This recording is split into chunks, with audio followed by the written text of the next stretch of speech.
Welcome to the exciting world of being a globe Earth shill.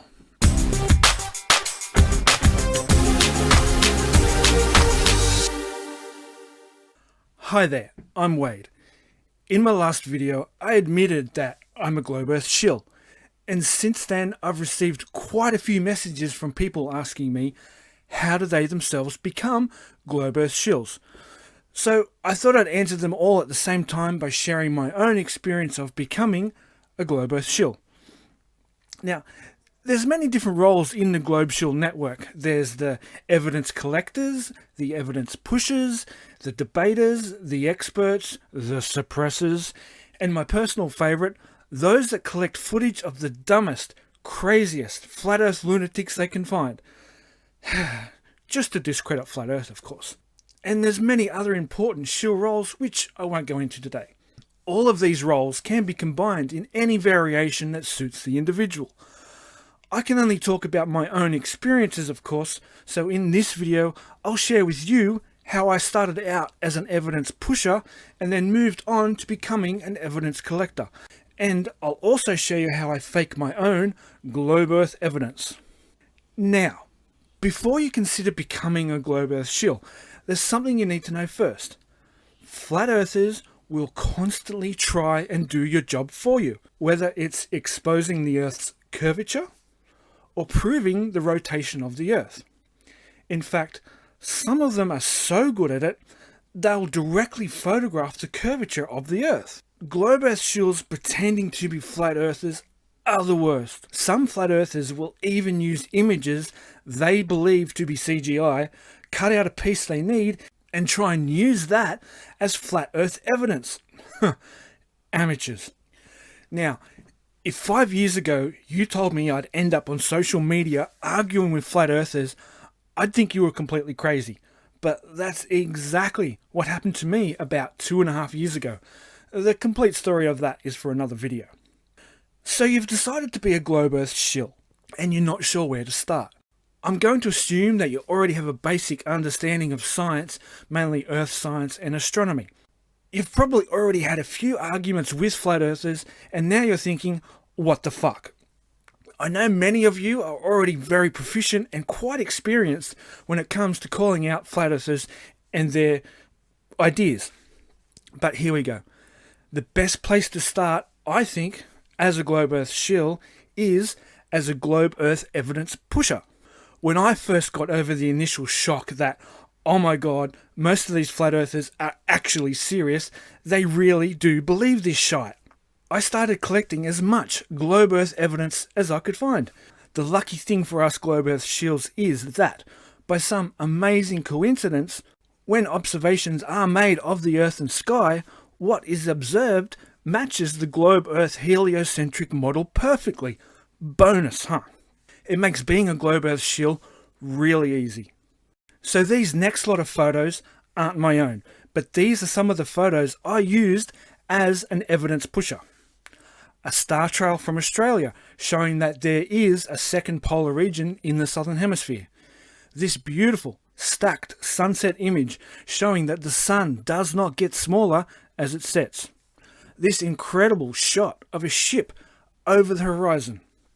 These power lines curving over the horizon, matching the globe Earth model perfectly. Or this stacked lunar eclipse image showing the shadow of the Earth. Did someone say the horizon rises to eye level? That's easily debunked with a phone and a theodolite app. And my favourite, that always silenced the flat Earth masses. A photo of the Earth from the Gemini missions before computer-generated images, clearly showing objects that display no distortion at all, indicating that this photograph was not taken with a fisheye lens. Most of these images earned me what every globe Earth shill needs to start making those shill bucks: block badges. This is important. It shows the Illuminati that you're doing your job correctly. So after about a year of being an evidence pusher, I was noticing that some flat Earthers were daring me to not listen to them, but actually go out into the world and check for myself. Make my own observations. What a crazy idea! And that's when I started making my own observations, which this channel is full of. But Before I show you how I faked this globe Earth observation, I wanted to share with you some of my globe Earth SHILLs friends' photographs and observations. I wanted to expose some other globe Earth SHILLs. First up is this observation from KC of the Toronto skyline from 2 different elevations. Some first class CGI used for this one.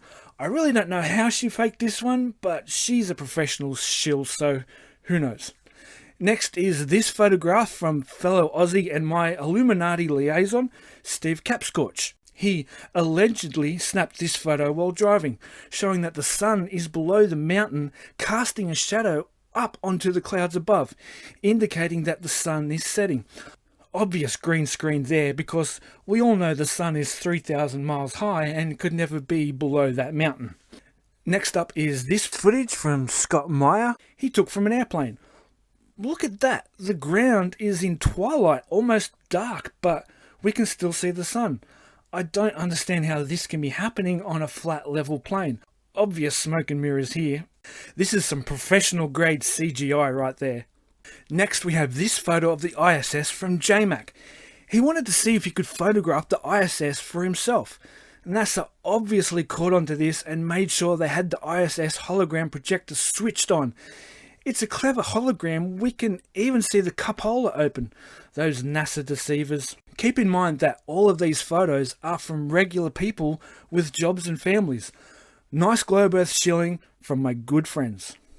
Now, as I promised, I'm going to show you how I fake my own globe Earth evidence. We're lucky that the flat Earth actually looks like a globe Earth when we make observations of it. This observation here is Sugarloaf Point Lighthouse. It's about 30 miles or 50 kilometres north of my location, Nelson Bay, Australia.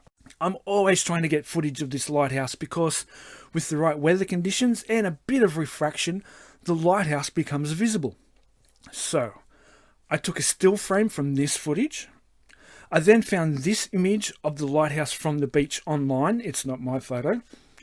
Then I overlaid that image onto my still frame, put in a box to show where the lighthouse is positioned on my image, added some text. Then here's the critical part. I then saved this to my computer. So then using evil science, mathematical algorithms, and some enhancements such as contrast and highlighting, I'm able to produce this wonderful computer-generated image. CGI globe Earth evidence. It's that easy. Now, if any of you have any of your own photos or footage of the Earth and sky that I can use in future videos, put it in the comments so I can expose you as a globe Earth shill if I make more shill tutorials. Thanks heaps for watching, and good luck in all your own globe Earth shilling adventures. See ya.